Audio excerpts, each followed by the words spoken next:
നന്ദൻ ഫിറ്റായോ? ഇല്ല.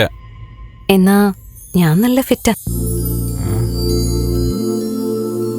മദ്യം കഴിച്ചിട്ടല്ല, നന്ദൻ അടുത്തിരിക്കുന്നുണ്ട്.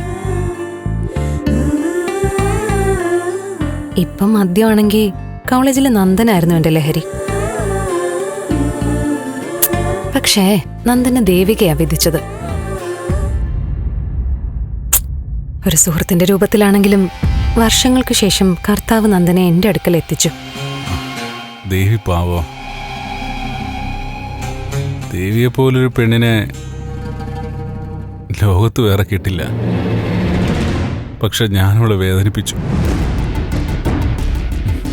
പോട്ടെ, പറ്റിപ്പോയി. നന്ദന് ഫീലായോ? ഏയ്, അതെല്ലാം പറഞ്ഞേ. നന്ദൻ ചിന്തിച്ചു നോക്ക്. ഋഷിയെ കൊന്നതിന് നന്ദൻ ജയിലിലായെങ്കിലോ? ദേവിക്ക് പിന്നെ ആരുണ്ട്? അത് നേരാ. അപ്പോ ദേവികയിൽ നിന്ന് അകന്നു പോവാതെ നന്ദനെ രക്ഷിച്ചതാരാ? ബെല്ല. ആ,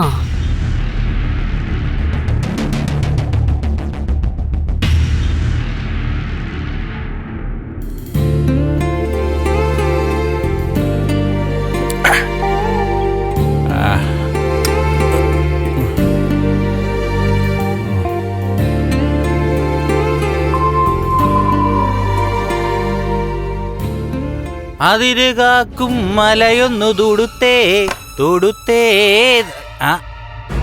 അല്ല, നിങ്ങൾ കൊച്ചു വർത്താനം പറഞ്ഞോണ്ടിരിക്കുക.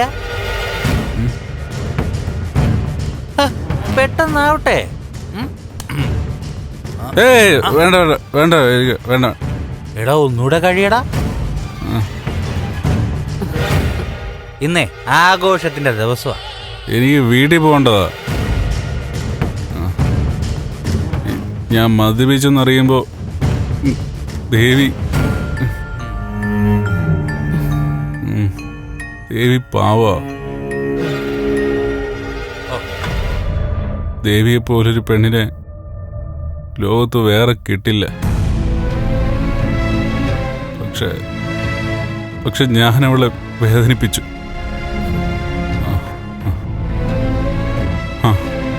പോട്ടെ, പറ്റിപ്പോയി. നന്ദൻ നല്ല ഫിറ്റ് ആണല്ലോ കെവി. ഏയ് അല്ല, ഞാൻ പറഞ്ഞതാ. വേണ്ട,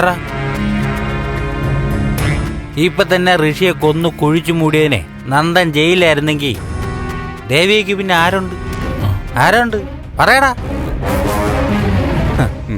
ഇവിടെ രക്ഷകയെ അവതരിച്ചതേ ഇസബല്ലേ. ദേവികയുടെ ഇസബല്ലയുടെ ആരോഗ്യത്തിന് ഒരെണ്ണം പ്ലീസ്ഡാ.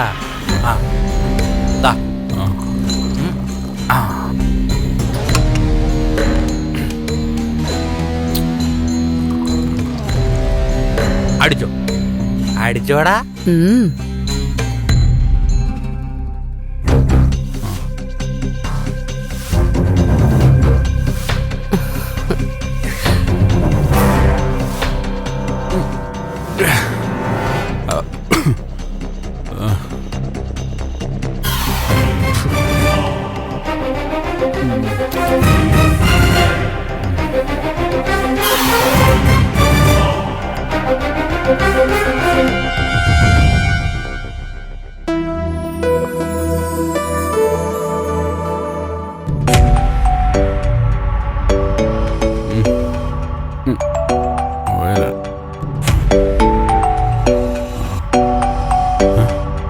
അയ്യോ,